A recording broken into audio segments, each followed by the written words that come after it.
has won my battle for me. God of miracles. Bien-aimé, que la paix du Seigneur soit avec toi. Bienvenue dans notre chaîne Emir TV. J'aimerais partager avec toi la troisième partie de notre série d'enseignements sur le thème Anges sectaires, ministres et serviteurs de Dieu. Lisons ensemble Évangile selon Luc, chapitre 1, verset 26 au verset 28.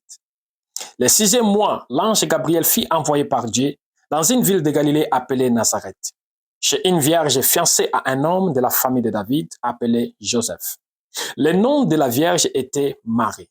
L'ange entra chez elle et dit, « Je te salue toi, à qui une grâce a été faite. Le Seigneur est avec toi. » J'aimerais parler de Gabriel, ange Gabriel. La Bible ne dit pas de quelle catégorie d'ange il appartient. Moi aussi, je n'aimerais pas chercher cela. Je reste sur ange Gabriel. Qui est Gabriel? Ou alors, commençons par, que veut dire le nom Gabriel? Gabriel en hébreu se dit Gavriel. Il est composé de deux mots. Le premier c'est Gver, qui veut dire simplement homme, vaillant ou alors guerrier. Et Gver a pour source un autre mot, Gibor, qui veut dire simplement puissant. Voilà pourquoi Dieu est souvent appelé El, Gibor, Dieu tout puissant. Le deuxième mot qui compose le nom Gabriel, c'est le mot El, qui veut dire simplement Dieu. Alors, quand on parle de Gavriel ou Gabriel, nous parlons de homme de Dieu ou alors vaillant homme de Dieu ou alors guerrier de Dieu. Mais restons sur homme de Dieu. Comprenons un peu les rôles de Gabriel. La première chose, il exerce la puissance de la parole de Dieu dans la vie des hommes. Luc chapitre 1, verset 20.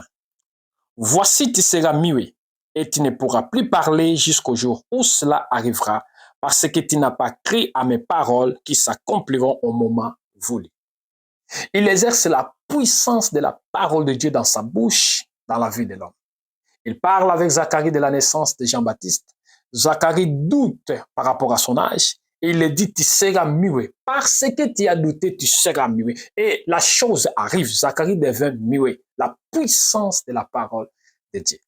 Dans Luc chapitre 1, verset 35, le Saint-Esprit viendra sur toi et la puissance du Très-Haut te couvrira de son ombre. Il parle avec Marie. Il exerce la puissance de la parole de Dieu dans la vie de Marie et Marie met sa foi en action, la parole devient chair. Il est aussi celui qui se tient devant Dieu, selon Luc chapitre 1, verset 19.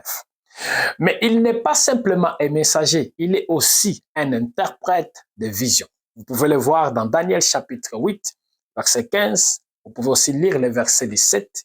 Et vous pouvez aussi le voir dans Daniel chapitre 9, verset 21 au verset 22. Tu es un Gabriel. Moi, je suis un Gabriel. Nous sommes des anges de Dieu sectaires, des ministres et des serviteurs de Dieu. Tu dois exercer la puissance de la parole de Dieu aux hommes. Car tu es un homme de Dieu. Tu es une femme de Dieu. Être un homme de Dieu, ce n'est pas être un pasteur, un évangéliste, un apôtre ou autre. Être un homme de Dieu, c'est simplement être un disciple de Christ. Car Christ n'a pas envoyé des apôtres. Christ a envoyé tous ses disciples en disant, allez par tout le monde, faites de toutes les nations mes disciples. Il a envoyé tous ses disciples, pas les apôtres simplement. Alors, tu es un homme de Dieu, tu es un envoyé de Dieu pour aller annoncer les bonnes nouvelles de Christ. Paul dit ceci, Romains 1, verset 1. De la part de Paul, serviteur de Jésus-Christ, appelé à être apôtre, mis à part pour annoncer l'évangile de Dieu. Paul dit, je suis serviteur, appelé à être apôtre, mis à part pour l'évangile, mis à part pour l'évangile. Il a été appelé à être apôtre. Apôtre veut dire envoyé. Alors, nous aussi, dans le sens général du terme, nous sommes des apôtres, alors des envoyés, car nous répondons à cet ordre, aller partout le monde. prêche, va. Le monde a besoin. Le monde a besoin d'attendre l'évangile authentique. Le monde a besoin. Tu es un homme de Dieu, tu es une femme de Dieu, tu dois annoncer l'évangile de Christ. C'est pour cela que Christ t'a fait sortir du monde et il t'a mis à part pour que cette œuvre soit accomplie à travers toi, moi et tout autre disciple qui est ici sur terre. Deuxièmement, 1 Corinthiens chapitre 1 verset 23, nous trouvons notre message. Voilà le message. Or, nous prêchons un Messie crucifié. Scandale pour les Juifs et folie pour les non-Juifs, mais puissance de Dieu pour ceux qui sont appelés, qu'ils soient Juifs ou non. Notre message doit rester Christ crucifié. Ne cherchons pas à plaire les hommes à travers le message. Ne cherchons pas à apporter des messages qui vont déstabiliser l'évangile de la croix. Notre message, celle qui était le message des apôtres, la croix, rien que la croix, Christ est crucifié.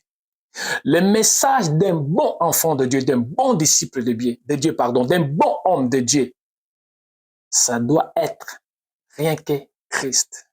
Christ crucifié. Reste sur ce qu'on utilise comme terme le message christocentrique. Reste sur le message centré rien que sur Christ.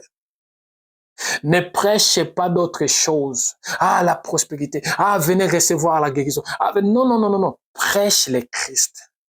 Parce que là où Christ est prêché comme il faut, les restes sont des conséquences. La guérison, ce n'est qu'une conséquence. La prospérité, conséquence. La délivrance, conséquence. Prêche le Christ.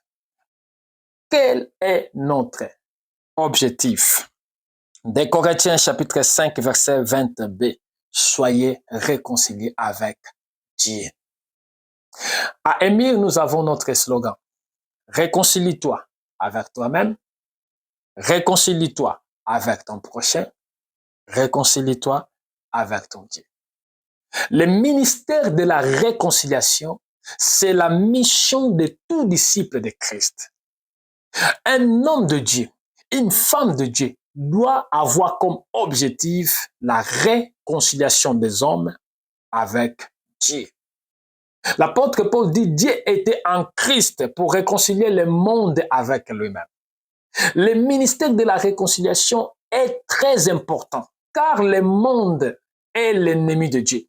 Et Dieu a tellement aimé le monde qu'il a mis son Fils en action pour mourir sur la croix.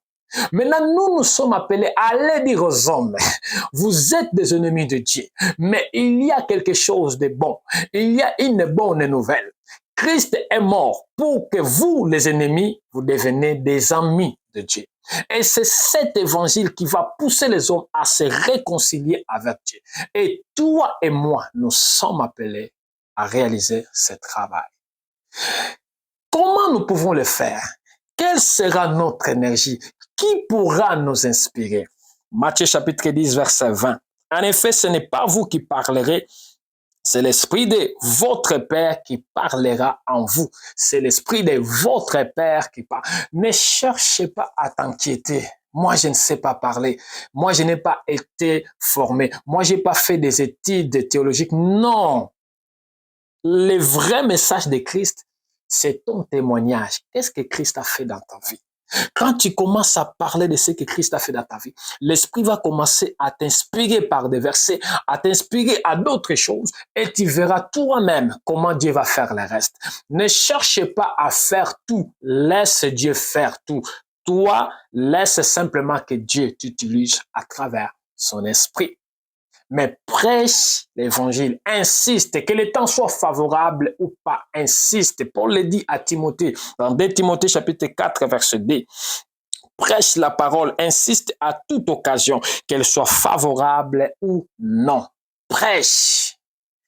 Prêche, les gens vont te haïr, prêche, les gens vont te critiquer, prêche, les gens t'appelleront dire, prêche, les gens te diront traditionnel, prêche, mais reste sur les messages christocentriques. Prêche les Christ, ne cherche pas à attirer l'attention des gens. Toi, ton travail, c'est d'annoncer le Christ. Le reste, c'est le Christ qui le fera. Ne cherche pas que quand je prêcherai, il faut que quelque chose arrive. Prêche simplement l'évangile. L'évangile authentique a une puissance pour libérer, pour guérir, pour ressusciter, pour faire toute autre chose. Prêche simplement l'évangile. J'aimerais prier pour toi, que tu deviens un Gabriel, un homme de Dieu, une femme de Dieu, un ministre, un serviteur de Dieu sur cette terre. Les hommes ont besoin de toi. Seigneur, bénis mon frère. Seigneur, bénis ma sœur. Seigneur, travaille sa pensée. Aide-lui à comprendre qu'il est un Gabriel, un homme de Dieu, une femme de Dieu. Que dans ce monde, tu as donné la mission de gagner des âmes pour Christ. Seigneur, je te prie simplement que tu commences à le faire comprendre qu'il est temps qu'il se lève, qu'il est temps qu'il commence à parler de toi. Car la Bible dit le témoignage de Jésus-Christ est l'esprit de la prophétie. Seigneur, aide-lui à comprendre que s'il ne parle pas de toi, le monde ira à la perdition. Aide-lui à comprendre qu'il a été appelé et envoyé et il doit exercer la puissance de ta parole dans la vie des hommes. Le monde l'attend, les hommes l'attendent. Seigneur, je te prie simplement, bénis-lui, bénis-la, au nom de Jésus-Christ. Amen. Et Dieu vous garde et à très bientôt. Ciao.